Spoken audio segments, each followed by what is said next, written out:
Mommy's back. Pepestingin ko na naman buong mga buhay nila.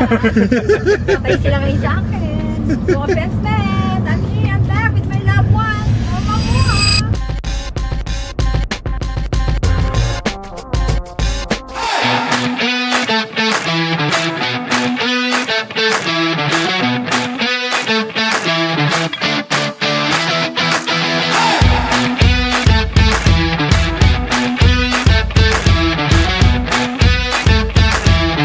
Morning guys, palis tayo ngayon. Kita niya, ayan yung kasama ko. Yung isa, si Jason ang nagdadrive.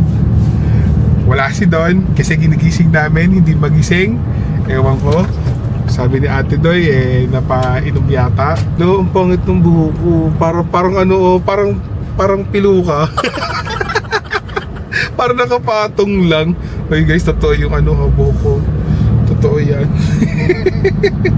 So anyway guys, punta tayo ngayon ng airport.